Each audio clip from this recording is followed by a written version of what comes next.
Good morning all friends. मेरे legal advice by Shaikh Javed Mohammad advocate channel पर आपका स्वागत है। हादसा जिंदगी का एक पन्ना हो सकता है, पूरी किताब नहीं। उठिए, लड़िए और अपना हक पाइए। कानून आपके साथ है। जी हाँ सर, जब भी कोई एक्सीडेंट होता है और किसी व्यक्ति को चोट लग जाती है या मृत्यु हो जाती है तो ये बड़ा दुखद भरा क्षण होता है। लेकिन ये परिस्थितियां इंसान के हाथ में नहीं होती हैं। ये अचानक दुर्घटना हो जाती हैं, लेकिन कानून में हमें उसकी सहायता भी दी गई है मोटर व्हीकल एक्ट 1988 बनाकर।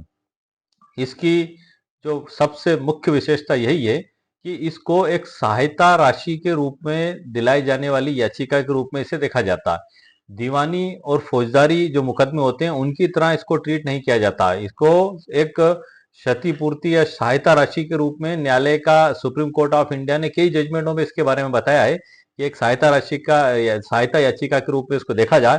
तो आज के हमारे जो वीडियो का टाइटल है, एक्सीडेंट क्लेम आवेदन में संशोधन कैसे करें। आदेश 6 नियम 17, सिविल प्रक्रिया संहिता 1908 और मोटर व्हीकल एक्ट 1988। जी हाँ, आज के हमारे वीडियो का टाइटल यही है। और अक्सर ऐसी स्थितियां बन जाती हैं कि हम जब क्लेम आवेदन कोर्ट में पेश कर देते हैं उसके बाद हमें उसमें संशोधन की आवश्यकता पड़ जाती है। जब हमें इसमें संशोधन की आवश्यकता पड़ती है तो हम ये सोचते हैं कि आखिर हम इसमें संशोधन कैसे करें।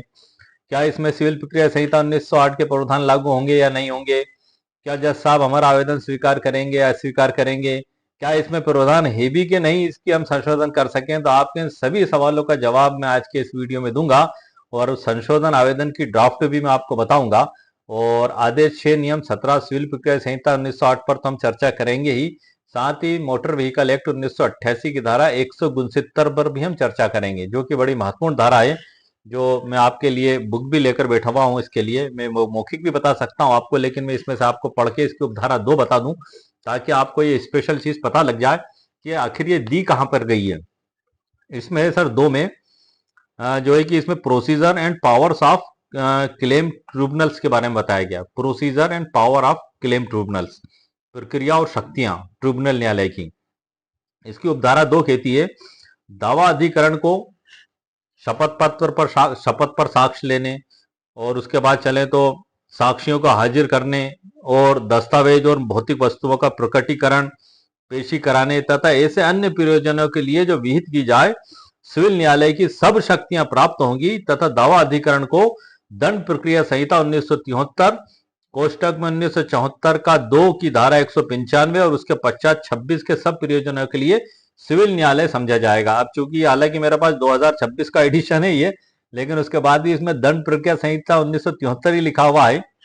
उन्होंने इसमें किया नहीं अमेंडमेंट, नहीं तो वर्तमान में उसकी जगह BNSS 2023 आ चुकी है। तो इसमें सर जो बताया गया, स्पष्ट बताया गया है कि जो 3 चीजें, नंबर 1 शपथ पर साक्ष्य लेना, दूसरा साक्षियों को हाजिर कराने, तीसरा दस्तावेज और भौतिक वस्तुओं का प्रकटीकरण और चौथा पेशी कराने और ऐसे अन्य प्रयोजनों के लिए जो विहित किए जाएं सिविल न्यायालय की सब शक्तियां प्राप्त होंगी। तो यहां से सर हमारी शुरुआत होती है और हमें ये जानकारी मिलती है कि हम आदेश 6 नियम 17 का आवेदन किस आधार पर इसमें पेश कर सकते हैं। तो यहाँ पर हम सिविल प्रक्रिया संहिता के प्रावधानों के तहत आदेश 6 नियम 17 का आवेदन पेश कर सकते हैं। आदेश 6 नियम 17 क्या है सर, आप जानते हैं, न्यायालय में जब कोई वाद विचाराधीन होता है, चाहे वो एक्सीडेंट क्लेम याचिका है या सिविल सूट है, तो दोनों पक्षकार, उसको हम वादी प्रतिवादी कह लें या आवेदक अनावेदक कह लें, एक्सीडेंट क्लेम में किसी भी स्टेज पर दोनों पक्षकार के द्वारा किसी भी स्टेज पर इसमें आवेदन पेश किया जा सकता है, लेकिन वो स्वीकार किया जाएगा या ना किया जाएगा यह न्यायालय के विवेक पर निर्भर करता है। अब न्यायालय इसमें क्या क्या देखता है सर, वाद का स्वरूप तो नहीं बदला रहा है, ऐसा तो नहीं है कि आपने पूरा वाद ही बदल के रख दिया, और प्रकरण का स्वरूप अगर उससे बदला रहा होगा तो वो स्वीकार नहीं किया जाएगा। अत्यधिक विलंब से आपने पेश कर दिया, पता लग रहा वाद विषय बन गए, गवाह हो गई, उसके बाद आपने पेश किया, न्यायालय को ऐसा लगता है तो निरस्त भी कर सकता। लेकिन मैं आज आपके लिए 4 सुप्रीम कोर्ट ऑफ इंडिया के जजमेंट लेकर आया हूं जो अमेंडमेंट से संबंधित हैं, जिसमें बताया गया है कि न्याय के उद्देश्य को प्राप्त करने के लिए एनी स्टेज पर भी 617 का आवेदन पेश किया जा सकता है। और यदि न्यायालय के समक्ष हम ये साबित करने में सफल हो जाते हैं कि हमारा लेट होने का ये कारण था जो उचित है, और न्यायालय को यदि उचित प्रतीत होता है और न्याय के उद्देश्य को प्राप्त करने में वो आवश्यक है तो न्यायालय एनी स्टेज पर संशोधन की भी अनुमति दे सकता है। दो जो चार सुप्रीम कोर्ट जजमेंट है उसमें दो संशोधन अमेंडमेंट से संबंधित हैं और एक में निर्धन व्यक्ति के अधिकार से संबंधित है और एक जजमेंट में मुआवजा राशि बढ़ाई गई। आरडी हड्डी जो है 1995 का मामला है। ये सभी सुप्रीम कोर्ट के लैंडमार्क जजमेंट है। ये सारी जानकारी मैंने आप लोगों के लिए डिजिटल ई बुक में तैयार करके रखी है, क्योंकि इससे पहले मैं लगातार 43 मुस्लिम विधि के ऊपर वीडियो सर बना चुका हूँ। अब थोड़ा सा टॉपिक मैंने लिया है मोटर व्हीकल एक्ट का। इसकी जो धारा 1 है उसमें संक्षिप्त परिभाषाएं इसमें बताई गई हैं। उसमें बताया गया है कि मोटर व्हीकल एक्ट का विस्तार संपूर्ण भारतवर्ष में है। इसमें एक लगाए 217 धाराएं हैं और इसको इस धारा 1 में मोटरयान अधिनियम 1988 कहा जाएगा, इसी नाम से इसको जाना जाएगा। इसी अधिनियम की धारा 169 69 और आदेश 6 नियम 17, इसकी हम आगे की विस्तृत चर्चा आपको मैं डिजिटल ई बुक पीडीएफ के अंदर से दूंगा। अभी मैं आपको वहीं पर लेकर चलूंगा। इसकी लिंक, डिजिटल ई बुक की लिंक वीडियो के नीचे डिस्क्रिप्शन बॉक्स में मेरे द्वारा दे दी गई है। यदि आपको आवश्यकता महसूस हो तो आप उसको वहां पर जाकर खरीद भी सकते हैं। आज के वीडियो में आगे बढ़ने से पहले सर एक जानकारी और मैं दे दूं आपको, क्योंकि मैं डिजिटल ई बुक के अंदर से तो आपको जानकारी दूंगा ही दूंगा, लेकिन साथ में कुछ प्रैक्टिकल बात भी मैं आपको बता दूं। क्या है कि प्रैक्टिकल चीजों से हमें सीखने को मिल जाता है। क्या होता है कि कभी कभी कुछ गलतियां भी हो जाती है और गलतियों से हमें अक्सर सीखने को भी मिलता है। अब एक मामला इस प्रकार का था कि एक व्यक्ति मोटरसाइकिल पर, वो व्यक्ति, उसकी उम्र 30 वर्ष है। गांव के लोग रहते हैं सर, आप जानते हैं गांव में ना तो ऑटो मिलता है, ना टेम्पो मिलती है, ना बस आती जाती है। तो क्या करते हैं लोग, उनके चलो एक ही मोटरसाइकिल पर हम बैठ चलते हैं। तो एक छोटी बेटी 10 साल की, एक बेटा 10 साल का और एक उनकी माताजी 70 साल की और एक महोदय स्वयं 30 साल के घर से निकले उनके मामा के यहाँ जाने के लिए। रास्ते में एक तेज दनदनाती कार आई और जोर से टक्कर मार दी। सब नीचे गिर गए। उसके हाथ में फ्रैक्चर हो गया, राड डली। 5 साल के बेटे के को भी राड डली। माता जी की कमर में फ्रैक्चर हो गया और बेटी को पेट में गंभीर चोटें आई। अब यहाँ से ये लोग, उन्होंने इनके रिश्तेदारों को फोन लगाया और सीधा हॉस्पिटल इनको ले जाया गया। हॉस्पिटल से पीएमएलसी रिपोर्ट, एमएलसी रिपोर्ट जो होती है, ये पुलिस चालान के साथ पेश करती है सर। 193 जो है, जो अनुसंधान जब पूर्ण हो जाता है तो पुलिस के द्वारा कोर्ट में चालान पेश किया जाता है 193 के तहत। जो मैं आपको बता दूं, 193 बीएनएसएस के तहत पेश किया जाता है और 173 जो है बीएनएसएस के तहत एफआईआर दर्ज की जाती है। तो पीएमएलसी रिपोर्ट, एमएलसी रिपोर्ट की सूचना वहां के डॉक्टर साहब ने तुरंत तैयार करके उनके वार्ड बॉय को थाने पर भेजा कि एक एक्सीडेंट का मामला आया। वहां उन्होंने रोजनामचा में दर्ज किया। दर्ज करने वाले का भी नाम उसमें लिखा जाता है और जो जांच करने जाएगा उसका भी नाम लिखा जाता है। उसको सूचना दी गई तो वो पहले से ही वहां पर हॉस्पिटल में थे, किसी और जांच में गए थे। वहां उन्होंने दूसरों के बयान लिए। वहां पर भी उनकी प्रोसीजर ये रहती है, मैं आपको बता दूं, कि जैसे ही पुलिस जो है जांच करता अधिकारी वहां पर जाते हैं तो वो तहरीर सूचना देते हैं डॉक्टर को कि ये हमें आपने जो दी है तो इसकी तहरीर जांच में हम आए, इनके बयान लेखबद्ध करना है। अब यदि पेशेंट गंभीर हालत में भर्ती है, आईसीयू में भर्ती है और बयान देने की हालत में नहीं है तो डॉक्टर साहब कह देते हैं कि बयान देने की हालत में नहीं है, और जो होते हैं उनका कह देते हैं कि आप इनके बयान ले सकते हैं। तो पेशेंट अगर जब ऐसी गंभीर हालत में होता है तो वो अगर नहीं दे पाता तो उसके परिजन के बयान वो लेकर चले जाते हैं। और वो गए वहां पर। तो ये जो एक्सीडेंट हुआ था, ये पक्षकार, ये पार्टी उस हॉस्पिटल को छोड़कर जा चुकी थी। क्यों? क्योंकि उनको चोटें गंभीर लगी थी, उनको ऐसा लग रहा था कि हमारा यहाँ इलाज नहीं हो पाएगा, तो दूसरे अस्पताल में चले गए। अब वो जो अनुसंधान करने गए थे पुलिस वाले, जो पुलिस महोदय थे, उन्होंने उसमें लिख दिया कि ये गए तो वो हॉस्पिटल बिना बताए छोड़कर चले गए थे, ऐसे डॉक्टर साहब के द्वारा बताया गया। ये सब बातें मैं आपको बता रहा हूँ सर, ध्यान से सुनिएगा। ये प्रोसीजर की बातें हैं जो आपको प्रति परीक्षण में भी काम आती हैं। एक आम व्यक्ति के लिए भी ये जानना बड़ा उसके अज्ञानता को दूर करता है। अब जब दूसरे हॉस्पिटल में गए तो वहां पर भी यही प्रोसीजर अपनाएगी। डॉक्टर साहब ने फौरन उनको भर्ती किया। एमएलसी पीएमएलसी रिपोर्ट उनके वार्ड बॉय के जरिए फौरन थाने पे भेजी। ये दूसरी पहुंच गई सर वहां पर भी उसको दर्ज किया गया। अब चूंकि इसका जुरिडिक्शन दूसरे थाने का था तो उन्होंने हालांकि भेजा वहां पर, लेकिन शुरू में वो पहुंचे वहां पर उसी प्रोसीजर में और उनके कथन वथन लेखबद्ध किए और वापस थाने पर आए। तो ये इसकी एक प्रोसीजर होती है सर। अब मैं ये बताने वाला था आपको कि अब एफआईआर में जब लिखाई गई तो उसमें चारों के नाम लिखे गए कि अब चार हैं, तो आप उसमें से आप छुपा भी कैसे सकते हैं सर, बताएं आप। अगर आप उसमें से अगर आप क्लेम याचिका में एक नाम हटा भी देते हैं, अलग अलग चार क्लेम याचिका आपने पेश कर दी या एक ही क्लेम याचिका आपने पेश कर दी, तो आप उनका नाम किसी भी कंडीशन में छुपा तो नहीं सकते। अगर हम देखें तो मोटर व्हीकल का जो रूल्स है उसके तहत मोटरसाइकिल पर दो से ज्यादा लोग नहीं बैठ सकते, उसका भी उल्लंघन है। तो इनका क्या क्लेम खारिज हो जाएगा। अब ये बाद का विषय है सर कि खारिज होगा या नहीं होगा। हमारा तो काम है कि हमारे पास अगर क्लाइंट आया है तो हम उसको सहायता राशि दिलाने के लिए माननीय न्यायालय के समक्ष उपस्थित हों। और माननीय न्यायालय को भी ये सुप्रीम कोर्ट ऑफ इंडिया की तरफ से कई जजमेंटों में दिशा निर्देश दिए गए हैं कि इसको दया याचिका, सहायता याचिका के रूप में देखा जाए और उनको जो बन सकता है उनको सहायता प्रदान की जाए। अब इसमें चार अलग अलग क्लेम की वजह एक ही क्लेम पेश कर दिया गया। अब एक क्लेम पेश कर दिया गया, सहायता में भी थोड़ी सी मिस्टेक हो गई मांगने में, और उसके जो जजमेंट जो पेरा क्रमांक 21 होता है जिसमें हम लिखते हैं कि वो अलग अलग राशि की स्थायी असमर्थता के लिए, ये आवागमन के लिए ये इतने दिया जाए, और जो है कि इलाज और उसके साथ एक व्यक्ति रहा है हमेशा उसके लिए ये इतनी राशि दी जाए, पौष्टिक आहार के लिए इतनी राशि दी जाए, और भविष्य में जो है कि इलाज में इतना खर्च होगा उसके लिए इतनी राशि दी जाए, और स्थायी असमर्थता आ गई है, भविष्य में भी कामकाज ये नहीं कर पाएगा तो उसको इतनी राशि दी जाए। ऐसे 6-7 कॉलम जो रहते हैं वो लिख दिए गए, लेकिन वो चारों के सम्मिलित एक साथ कर दिए गए। अब ये हुआ क्या सर कि टाइपिस्ट को दे दिया गया, टाइपिस्ट ने जल्दबाजी में टाइप कर दिया और वकील साहब के पास भी समय नहीं था, कोर्ट में पेश कर दिया।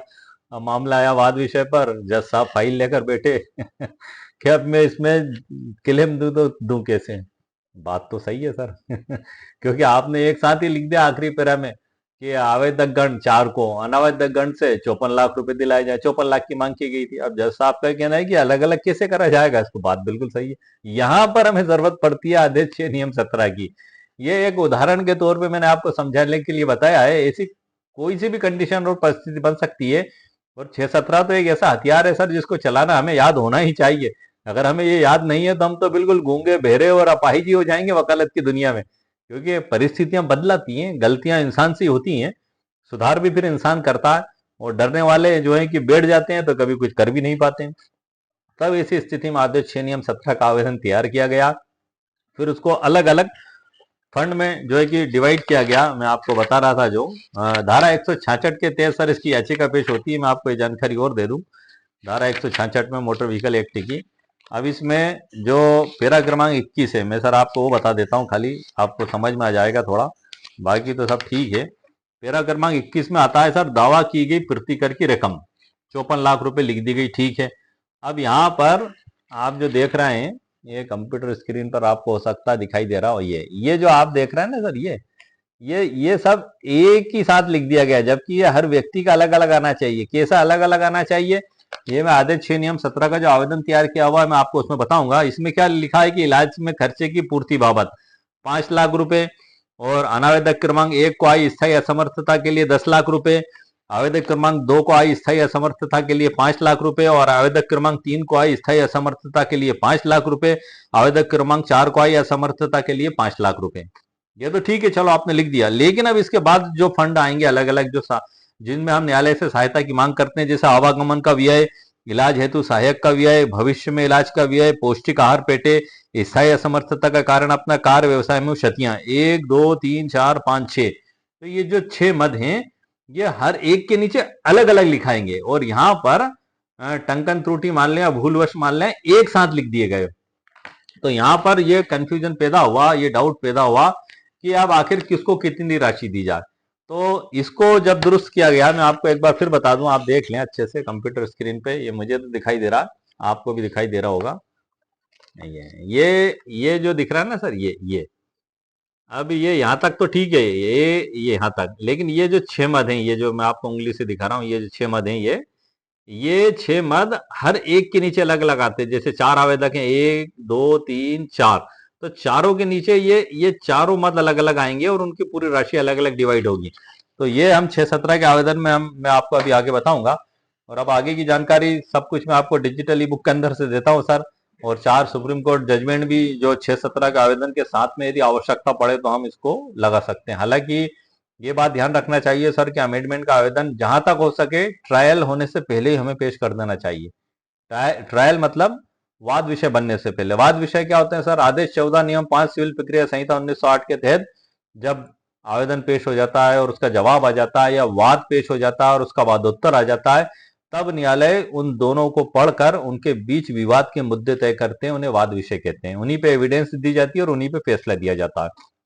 वाद विषय के पहले आप पेश कर दें, बयान के पहले आप पेश कर दें, ज्यादा बेहतर है वाद विषय के पहले। वजह क्या है? क्योंकि यदि वाद विषय बन गए और उसके बाद एविडेंस चालू हो गया, अब गवाह में बहुत सी बातें आ गई, अब आप उसमें अमेंडमेंट करने जाएंगे तो वो पता लग रहा है कि वो प्रतिवादी को गंभीर नुकसान पहुंचा रहा है, बात का स्वरूप बदल रहा है, पूरा परिस्थितियां चेंज हो रही हैं उसमें। तो फिर ऐसी स्थिति में फिर न्यायालय कई बार अनुमति नहीं देते हैं। लेकिन यहां भी न्याय के उद्देश्य को प्राप्त करने के लिए यदि आवश्यक हो तो माननीय न्यायालय को ये पावर दी गई है कि वो उस आवेदन को स्वीकार कर सकते हैं। अब मैं आपको आगे की जानकारी सर डिजिटल बुक के अंदर से दूंगा। आइए सर लेट्स को। इसमें आदेश 6 नियम 17 का जो आवेदन आप पेश करेंगे और उसमें बहस के दौरान जो महत्वपूर्ण विधिक पॉइंट होंगे वो भी मैं आपको अभी बताऊंगा। आप देख रहे हैं सर कंप्यूटर स्क्रीन पर, एक्सीडेंट क्लेम आवेदन में संशोधन कैसे करें। आदेश 6 नियम 17 सीपीसी मोटर व्हीकल एक्ट 1988। ये एक बड़ा ही एक गंभीर मुद्दा है, क्योंकि अक्सर इसकी आवश्यकता कम पड़ती है या बहुत बार भी पड़ती है या कभी कभी पड़ती है। तो हम फिर ये सोचते हैं कि हम क्या करें सर। इसलिए ये परिस्थितियों को देखते हुए ये वीडियो मैंने आप लोगों के लिए बनाया है, क्योंकि ये परिस्थिति एक नए एडवोकेट्स के लिए तो बहुत ही आवश्यक है, उनके लिए सीखना तो। और एक जो है कि सीनियर एडवोकेट्स जो हैं वो तो सभी जानते हैं, लेकिन कानून के विद्यार्थी, नए अधिवक्ता और एक आम व्यक्ति के लिए भी, क्योंकि वो भी बेचारा घर में बैठा बैठा परेशान होता है कि ये चीज तो रह गई, अब क्या होगा। तो उसमें संशोधन की भी गुंजाइश दी गई है सर कानून में। तो इसमें कानून का जो असली मकसद है, हर पीड़ित की आंखों से आंसू पोंछना, यही कानून का असली मकसद है। और आज का वीडियो इसी मकसद को पूरा करने की कोशिश करता है।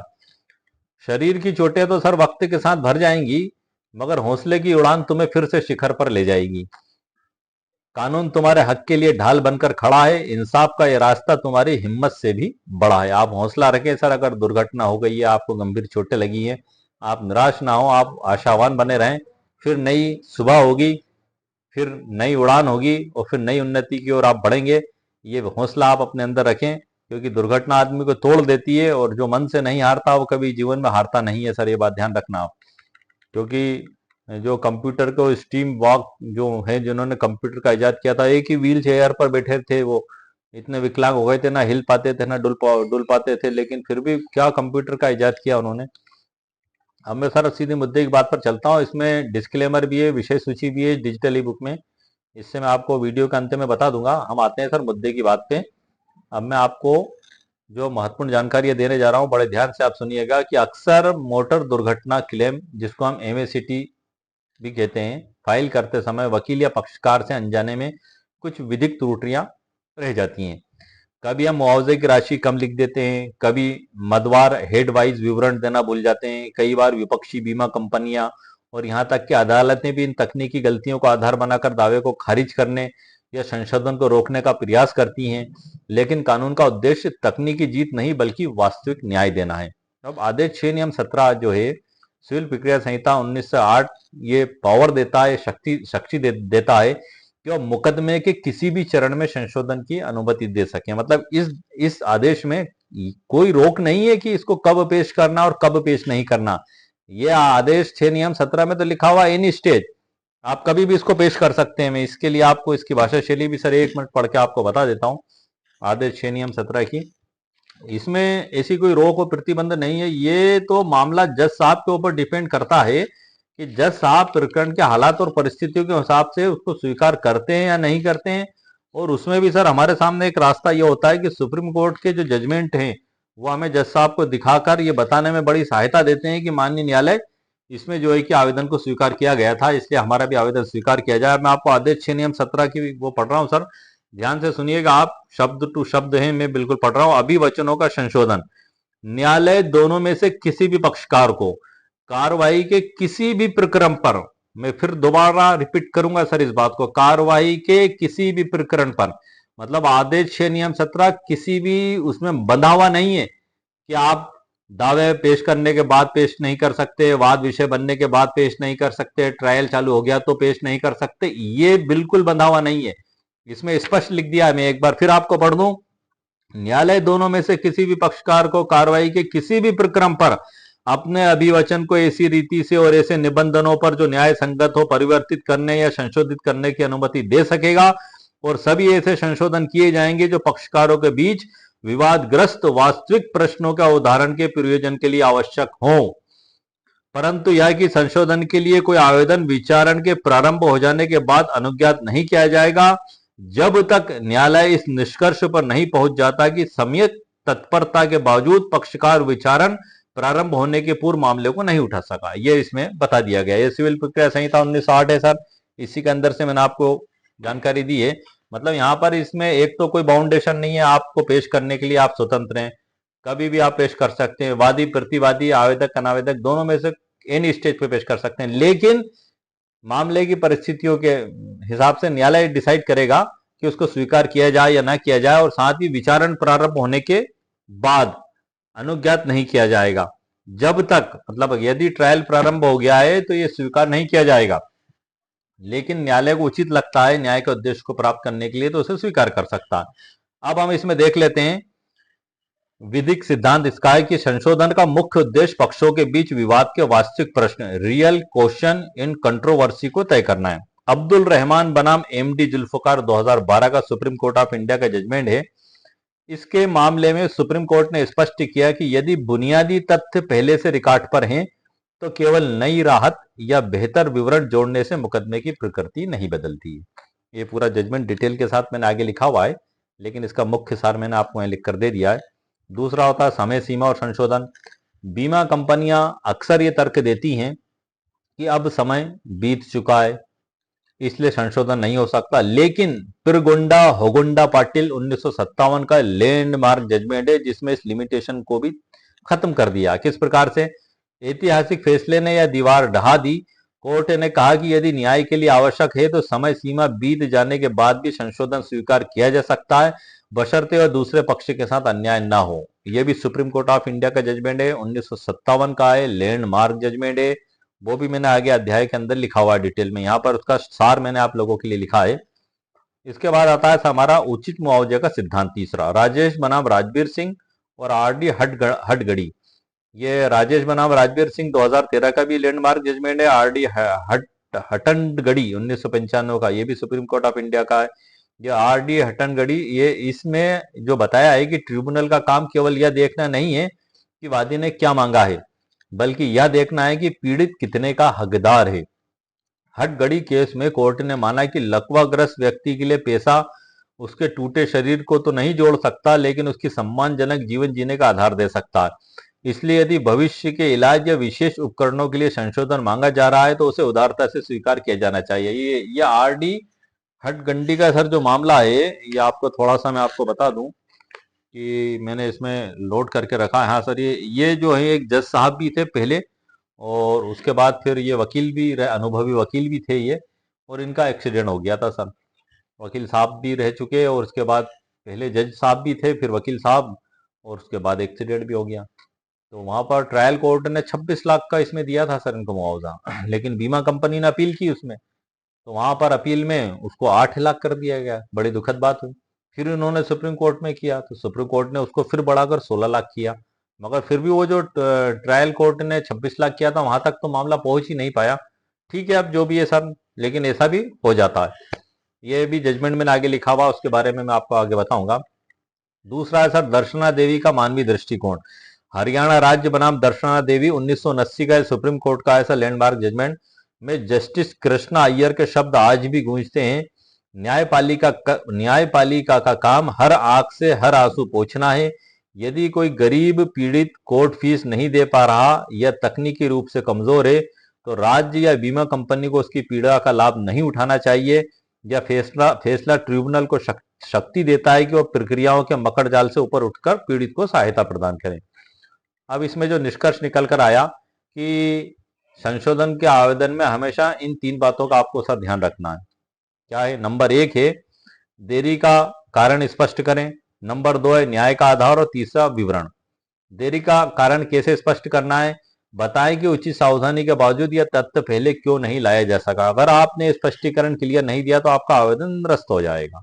बिल्कुल डन बात, पक्की बात है। क्यों? क्योंकि बताना तो पड़ेगा भाई कि आखिर आप क्यों लेट हुए, और डॉक्यूमेंट्स के प्रूफ के साथ अगर हैं तो उसके प्रूफ के साथ आपको देना होगा सर। 617 के आवेदन के साथ एफिडेविट भी लगाया जाता है, उसकी भी ड्राफ्ट मैंने आगे लिखी हुई है। दूसरा, न्याय का आधार यह सिद्ध करें कि इस संशोधन के बिना विवाद का सही निपटारा संभव नहीं है। हमारा मुख्य फोकस इसी पे होना चाहिए सर, क्योंकि माननीय न्यायालय इसी को बेसिक आधार बनाकर आपके 617 को स्वीकार करेंगे। यदि न्याय का उद्देश्य ही नहीं रहा उसमें, माननीय न्यायालय को प्रतीति नहीं हुआ कि आप न्याय के उद्देश्य को प्राप्त करने के मकसद से पेश कर रहे हैं, वो अगर आप ये साबित नहीं कर पाए तो भी आपका आवेदन निरस्त हो जाएगा। तीसरा, विवरण। जैसा कि पाटिल केस में कहा गया, आप कोई नया मुकदमा नहीं बना रहे बल्कि केवल बेहतर विवरण आप दे रहे हैं। अब ये जो न्याय दृष्टांत जो मैंने बताए थे, उनकी न्याय दृष्टांत सूची भी सर मैंने तैयार करके रखी है आपके लिए, कंप्यूटर स्क्रीन पे आप देख रहे हैं। ये चारों केसों का पूरा डिटेल मैंने इसमें लिखा हुआ है। जैसे कि पिरगोंडा होगोंडा पाटिल बनाम कालगोंडा सिद्धगोंडा पाटिल 1957 ACR 595 सर्वोच्च न्यायालय। दूसरा जजमेंट है अब्दुल रहमान और अन्य बनाम MD जुल्फकार और अन्य 2012 11 ACC 341 सर्वोच्च न्यायालय। तीसरा जजमेंट है राजेश बनाम राजवीर सिंह 2013 9 ACC 54 सर्वोच्च न्यायालय। और उसके बाद है चौथा है RD हटगंडी बनाम pest control India private limited 1995 1 ACC 551 सर्वोच्च न्यायालय। पांचवा है हरियाणा राज्य बनाम दर्शना देवी 1979 AIR 855 सर्वोच्च न्यायालय। इनकी डिटेल जानकारी मैं आपको अभी बता दूंगा थोड़ा सा आगे बढ़कर, लेकिन मैं बता दूं आपको, इसमें दो हैं अमेंडमेंट से संबंधित सर। एक में गरीबी का निर्धन व्यक्ति के अधिकार के बारे में बताया जो मैंने आपको बताया।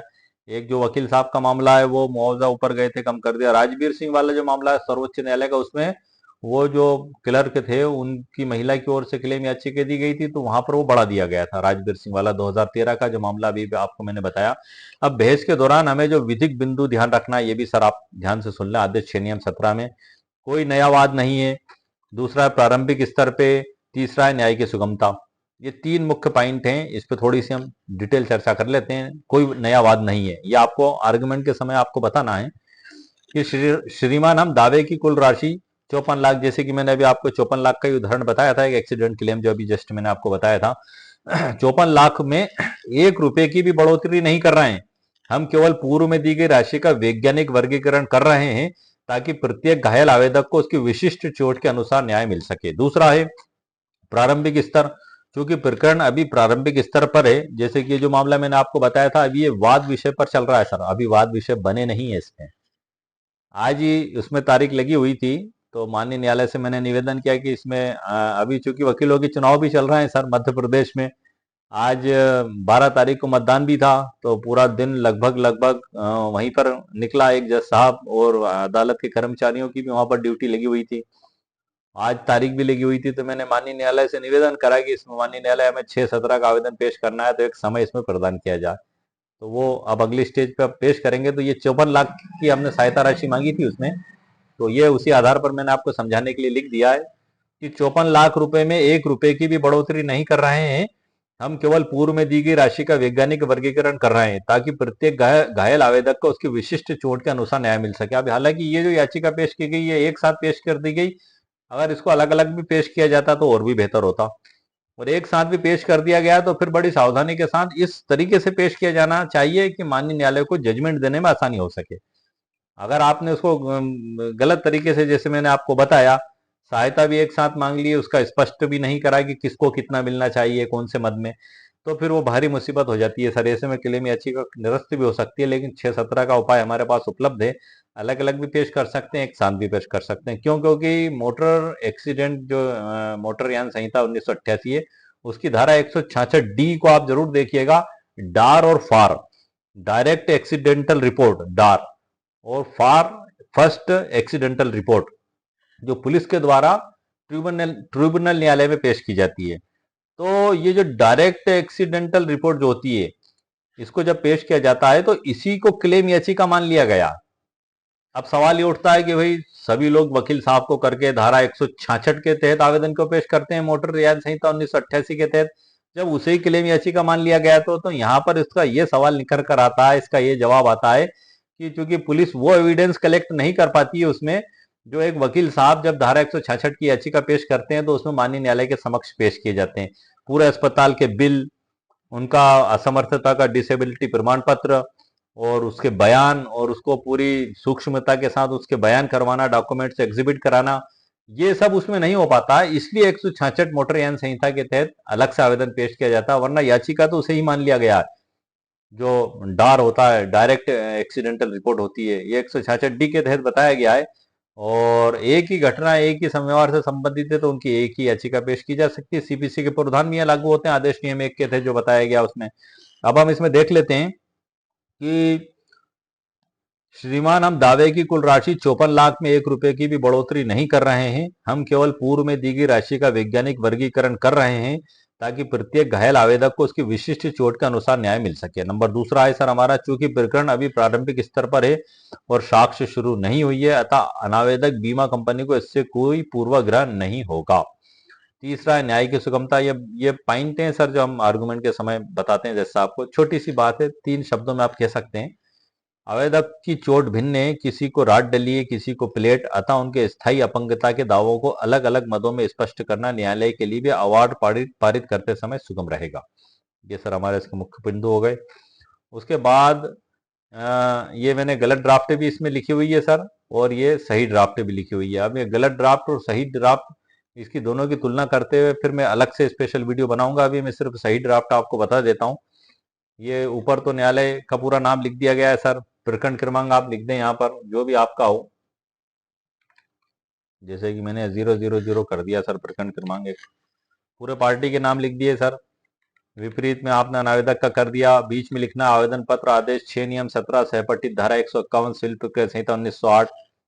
उसके बाद आएगा सर हमारा पेरा क्रमांक। अब यहाँ पर पेरा क्रमांक 1 आएगा। अब चूंकि यहाँ पर पेरा क्रमांक 5 टाइप की मिस्टेक से गलत दर्ज हो गया तो मैं इसको 1 कर देता हूँ सर, या फिर मैं इसको बाद में सही कर दूंगा। अब अभी की स्थिति में तो वही रहने देता हूँ मैं, अभी तो वही रहने देता हूँ क्योंकि कंप्यूटर सेटिंग में ऊपर से आ रहा है।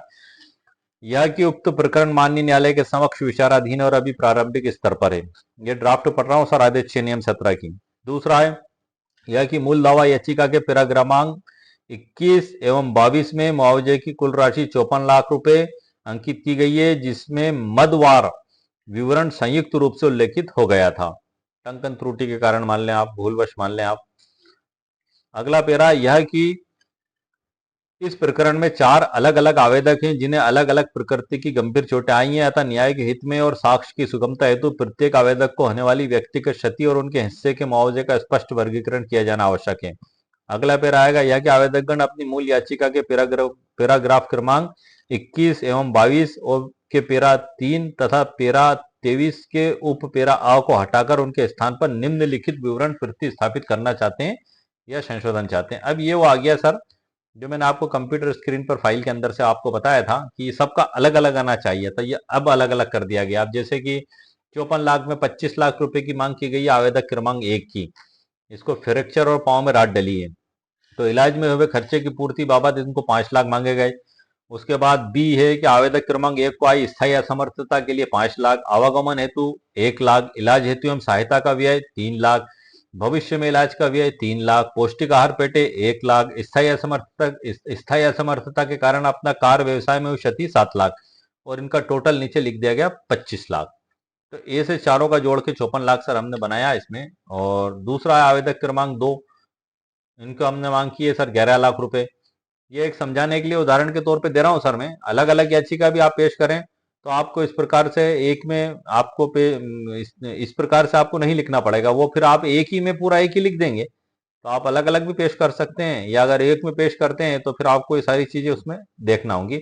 हालांकि हमने पेश की है, अभी माननीय न्यायालय से जो भी स्थिति हो, इसमें जो भी अंतिम फैसला होगा फिर मैं उस पर स्पेशल वीडियो जरूर बनाऊंगा। लेकिन आप इस ऐसी परिस्थिति में सर हाथ पे हाथ रख के तो बैठ नहीं सकते।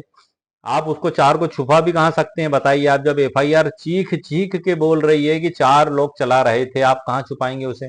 लेकिन चूंकि यहाँ पर एक सॉफ्ट कॉर्नर अपनाया जाता है सुप्रीम कोर्ट के निर्देश से सहायता राशि के रूप में, इसलिए आप हाथ पे हाथ रख के ना बैठे और उसको आप पेश तो करें, कम से कम अलग अलग पेश कर दें आप। अलग अलग आप लिख दें। अब इसमें सर है कि फ्रैक्चर का हो गया, ये दूसरे का भी सर इसी प्रकार से 11 लाख का किया गया, और तीसरे का 10 लाख को भी इसी प्रकार से बांटा गया, और इसी प्रकार से नीचे टोटल योग 54 लाख लिख दिया गया। और पेरा 22 में भी जो संशोधित किया गया वो इस प्रकार से किया गया है या कि दुर्घटना के पूर्व आवेदक क्रमांक 1 30 वर्ष का स्वस्थ व्यक्ति होकर मजदूरी का कार्य करता था, जिससे मुझे 15,000 रुपये प्रति माह आय अर्जित होती थी तथा मुझ आवेदक को भविष्य में अपार सफलता मिलने की पूर्ण संभावना थी, परंतु उक्त दुर्घटना के कारण पांव में राड डाली गई, फ्रैक्चर हो गया। उसके पश्चात से आवेदक अपना उक्त कार्य व्यवसाय करने में असमर्थ हो गया तथा आवेदक को स्थायी असमर्थता हुई, अतः अनावेदकगण से क्षतिपूर्ति राशि 25 लाख रुपए शब्दों में दिलवाए जाए। तो ये एक का स्पेशल मांग हो गई सर। इसी प्रकार से आवेदक क्रमांक 2 की, इसी प्रकार से 3 की, और इसी प्रकार से 4 की हो गई। अब सहायता राशि में जो एक साथ उसमें मांग ली गई थी। अब ये क्या है कि कई बार ऐसा भी होता है सर कि एक फॉर्मेट टाइपिस्ट के पास रहता है, हमने उससे टाइप करा लिया और उन्होंने वही लिख के दे दिया, हम कार्य की व्यस्तता के कारण कभी चेक नहीं कर पाए। हालांकि ये गलत बात है, ये मैं इसको गलती ही मानूंगा कि हमारी ड्यूटी है कि हम उसको चेक करने के बाद ही पेश करें, लेकिन फिर भी कभी कभी गलतियां हो जाती हैं तो उसको फिर सुधार भी कर लिया जाए, वो बेहतर होता है। इसमें 23 में मांग की है यह कि आवेदक क्रमांक 1 मुबारिक खां को इकाई, दाई, सैकड़ा, हजार, 10,000, लाख, 10 लाख, 20 लाख रुपए लिखा गया सर। देखे हो आप सब, यहाँ 25 लाख आना चाहिए, कभी कभी टंकन मिस्टेक ऐसी हो जाती है सर। 25 लाख रुपए तथा आवेदक क्रमांक 2 हलीमा को 11 लाख, अनावेदक क्रमांक 3 शहादत को 10 लाख और आवेदिका क्रमांक आलिया बी को 8 लाख रुपए, कुल 54 लाख रुपए अनावेदक गण से संयुक्त अथवा पृथक पृथक दायित्व के अधीन क्षतिपूर्ति अवार्ड राशि दिलाई जाती है। ये पूरा अमेंडमेंट हो गया है। अब जब माननीय न्यायालय इसको मंजूर कर लेंगे तो 14 दिन के अंदर पूरी नई क्लेम याचिका आपको तैयार करके कोर्ट में पेश कर देना है। और हालांकि दीवानी मुकदमा में तो ऐसा होता है कि वहाँ न्यायालय आदेश करते हैं तो एक आपको कागज पर लिख के ले जाना पड़ता है इतने बड़े टुकड़े पे, और न्यायालय के आदेश दिनांक के पालन में चस्पा किया गया लाल से लिख के, जो संशोधन है उस पुराने संशोधन पे चिपका देते हैं गोंद से। वो फिर शाम को जज साहब उस पर दस्तखत कर देते हैं, उसके बाद 14 दिन के अंदर आप नया दावा कोर्ट में पेश कर देते हैं। तो ये सिविल प्रोसीजर हो गई। अब यहाँ पर आप नई याचिका ही पेश करते हैं, ऊपर लिख दें संशोधित याचिका। माननीय न्यायालय जैसे आवेदन स्वीकार करते हैं आप बनाकर पेश करते हैं तो ये आपकी त्रुटि दूर हो गई। इसमें माननीय न्यायालय को जजमेंट देने में भी आसानी हो जाती है। इसके बाद अगला पैरा आएगा यह कि प्रस्तावित संशोधन से दावे की कुल राशि 54 लाख में कोई परिवर्तन नहीं हो रहा है और न ही इससे वाद का स्वरूप बदल रहा है। यह कि संशोधन वास्तविक विवाद के निस्तारण हेतु अनिवार्य है। यदि आवेदन स्वीकार नहीं किया गया तो प्रार्थीगण को अपूर्णीय क्षति होगी। अगला पैरा यह कि आवेदक सद्भाव बोनाफाइड के साथ पेश किया जा रहा आवेदन और इससे अनावेदकगण के हितों पर कोई विपरीत प्रभाव नहीं पड़ेगा। अतः श्रीमान से निवेदन है कि न्याय के हित में उक्त संशोधन आवेदन स्वीकार कर आवेदकगण को मूल याचिका के पैराग्राफ 21, 22 और 23 में संशोधन की अनुमति प्रदान करने की कृपा करें। यहाँ पर सर 21, यहाँ पे मैं कर देता हूँ 21, 21 के बाद सर आ गई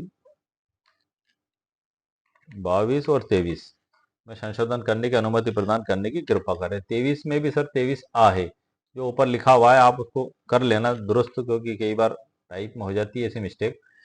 संशोधन करने की प्रदान करने, नीचे आएगा सर दिनांक और स्थान, और इसके साथ जो है कि एक एफिडेविट भी लगेगा। तो एफिडेविट की भी ड्राफ्ट सर मैंने इसमें दे दी है। या आपको ये ड्राफ्ट आपके केस की परिस्थिति और कंडीशन के हिसाब से तैयार करना है। ये खाली एक आइडल ड्राफ्ट मैंने मेरे केस के हिसाब से आपको समझाने के लिए बना दी है। और मैं अभी जो है कि नेक्स्ट वीडियो जो बनाऊंगा तो 6-17 के गलत और सही आवेदनों की तुलना करके उसकी एक आइडल ड्राफ्ट का भी प्रारूप आपको अलग से स्पेशल में दूंगा। हालांकि इसमें वो सभी शर्तें शामिल हैं जो एक आइडल ड्राफ्ट में होती हैं। ये पूरा एफिडेविट है और यहाँ से सर हमारा अध्याय 1 चालू होता है, प्रस्तावना। और जो है कि 169 के बारे में सर मैंने आपको बता ही दिया। और ये अध्याय 1 है। उसके बाद अध्याय 2 है सर हमारा आदेश 6 नियम 17 सीपीसी की कानूनी परिभाषा, अध्याय 2 में। और यहाँ पर सब जजमेंट मेरे डिटेल में लिखे हुए हैं, आप देख रहे हैं मैंने 28 के फॉन्ट में इसको हाईलाइट किया हुआ है। फिर गोंडा होगोंडा पाटिल बनाम कालगोंडा सिद्धगोंडा पाटिल और अन्य 7 फरवरी 1957 का जजमेंट है सर। ये पूरा इसमें लिखा हुआ है और ये मैंने इसमें हाईलाइट भी किया हुआ है। सर्वोच्च न्यायालय का एक ऐतिहासिक निर्णय है जो दीवानी प्रक्रिया सीपीसी के आदेश 6 नियम 17 के तहत अभिवचनों में संशोधन से संबंधित है। ये जजमेंट और इसकी सरल व्याख्या भी की है। इसका निर्णय में बता दूं, शॉर्ट में कोर्ट ने स्पष्ट किया कि संशोधन की अनुमति देने का नियम बहुत उदार होना चाहिए। मुख्य उद्देश्य यह देखना है कि क्या यह संशोधन न्याय की विफलता को रोकने के लिए जरूरी है। यदि हाँ, तो तकनीकी देरी को नजरअंदाज कर संशोधन स्वीकार करना चाहिए। सीपीसी में संशोधन हुए 2002 में, उसका प्रभाव के बारे में लिखा है। अध्याय 3 में मोटर व्हीकल एक्ट 1988 और सीपीसी, और उसके बाद है सर हमारा, इसमें भी जजमेंट सर पूरा लिखा हुआ है मैंने डिटेल के साथ। भारत का सर्वोच्च न्यायालय 12 फरवरी 1979 हरियाणा राज्य बनाम दर्शना देवी और अन्य, ये भी सुप्रीम कोर्ट ऑफ इंडिया का ही है। और ये अनुच्छेद 41 के बारे में बताया गया है इसमें। और इसमें जो है कि कानूनी इतिहास के सबसे मानवीय और क्रांतिकारी फैसलों में से एक माना जाता है इस फैसले को। और महान जस्टिस वी आर कृष्णा अय्यर ने लिखा था, जो गरीबों के प्रति अपनी संवेदनशीलता के लिए जाने जाते थे। यह इस फैसले की सरल व्याख्या इसमें पूरी इसमें दे दी गई है सर। ये गरीबों के न्याय से संबंधित फैसला है जो इसमें आया है। अध्याय 4 में संशोधन आवेदन के पेश किया जा सकता है। संशोधन के प्रमुख आधार अध्याय 5 में। और अध्याय 6 में आवेदन कब निरस्त हो सकता है संशोधन का। और सुप्रीम कोर्ट के लैंडमार्क जजमेंट राजेश बनाम राजवीर सिंह 2013 का है सर। ये उचित मुआवजे का सिद्धांत इसमें बताया गया है। मैं आपको खाली इंट्रोडक्शन करा रहा हूँ सर डिजिटल ई बुक से। और उसके बाद फिर अगला अध्याय सर हमारा आएगा। ये भी एक जजमेंट मैंने लिखा हुआ है इसमें, अध्याय 8 में सुप्रीम कोर्ट के लैंडमार्क जजमेंट। ये 27 सितंबर 2012 का, अब्दुल रहमान और अन्य बनाम मोहम्मद रुल्दू और अन्य। ये जो है पंजाब और हरियाणा उच्च न्यायालय चंडीगढ़ द्वारा सिविल रिवीजन संख्या 4486/2007 में पारित आदेश, जिसके द्वारा उच्च न्यायालय ने अपीलकर्ता द्वारा दायर रिवीजन को खारिज कर दिया और सिविल जज जूनियर डिवीजन मलेर कोटला द्वारा बाद में संशोधन के लिए अपीलकर्ताओं द्वारा दायर आवेदन पर दिनांक 6/6/2007 को पारित आदेश की पुष्टि की। इन पे मैं स्पेशल वीडियो बनाऊंगा सर फिर जजमेंटों के ऊपर। अभी तो मैं आपको परिचय करा रहा हूँ सर आपको खाली। ये हो गया सर हमारा अध्याय नंबर 7। और ये हमारा आएगा सर, ये इसमें जो है कि और भी जजमेंट्स इसमें लिखे हुए हैं। इसका पैरा क्रमांक 15 पढ़ देता हूं सर मैं, जजमेंट का जो संशोधन से संबंधित है ये आ गया सर। हम दोहराते हैं कि यदि वाद के मूल स्वरूप में कोई परिवर्तन नहीं होता है तो पक्षकारों के बीच विवाद के वास्तविक प्रश्नों का निर्धारण करने के उद्देश्य से आवश्यक सभी संशोधन की अनुमति दी जानी चाहिए। ये सर्वोच्च न्यायालय के द्वारा जजमेंट के पैरा क्रमांक 15 में बताया गया है।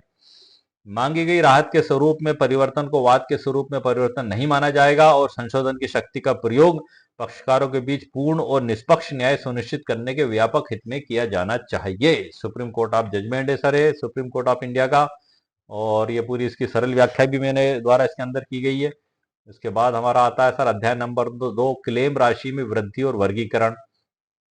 और इसके बाद सर इसमें भी जजमेंट आ गया सर सुप्रीम कोर्ट का। ये कौन सा है सर हमारा, आर.डी. हटंडगड़ी बनाम pest control India private limited 6 जनवरी 1995, AIR 755। ये जो जजमेंट है ये बड़ा ही एक अच्छा जजमेंट है सुप्रीम कोर्ट ऑफ इंडिया का। और दुर्घटना से पहले अपीलकर्ता एक वकील थे। वे 1964 में इस्तीफा देने तक कुछ समय के लिए नगर सिविल न्यायालय के न्यायाधीश भी रह चुके थे। अब दुर्घटना है सर, किसी के भी साथ हो सकती है। मालिक सभी को बचाए हादसों से और दुर्घटनाओं से। ये जो मैंने आपको वीडियो के प्रारंभ में बताया था ये उसी के संबंध में है। पूरा जजमेंट सर मैं स्क्रॉल करके ले जा रहा हूँ और इसकी सरल व्याख्या भी इसमें मेरे द्वारा की गई है। और उसके बाद जो नेक्स्ट अध्याय सर हमारा ये आ चुका है। जैसे अपील करना कभी कभी दाव उल्टा भी पड़ सकता है, जो इसमें उनका वकील साहब का मुआवजा कम कर दिया गया था, मैंने आपको बताया था। 10 में आवेदन तैयार करने की विधि, अध्याय 10 में। और अध्याय 11 में है सर शपथ पत्र का महत्व और प्रारूप। और अध्याय 12 में कोर्ट में मौखिक बहस के सूत्र। ये एक जजमेंट हो रहा है सर इसमें सुप्रीम कोर्ट का। रफीक और अन्य बनाम मुंशीलाल और अन्य 16 अप्रैल 1981 का है ये भी सुप्रीम कोर्ट ऑफ इंडिया का है। और इसमें पूरा मैंने जजमेंट सर इसमें लिखा हुआ है, उसकी सरल व्याख्या भी की है। और इसमें यह सिद्धांत बताया गया है कि वकील की गलती की सजा पक्षकार को नहीं दी जाएगी। अक्सर कई बार ऐसी जरूरत पड़ जाती है, तो ये जजमेंट स्पेशली इसके ऊपर है। ये संशोधन से रिलेटेड तो नहीं है लेकिन महत्वपूर्ण जजमेंट है, इसलिए मैंने इसमें शामिल किया।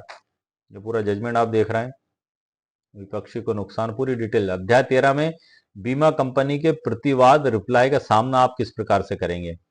उसके बाद अध्याय 14 में है सर व्यवहारिक उदाहरण और केस स्टडीज, और 15 में निष्कर्ष और महत्वपूर्ण सुझाव, और यहाँ 16 में आएगा सर एक्सीडेंट क्लेम एमएसीटी याचिकाओं में संशोधन।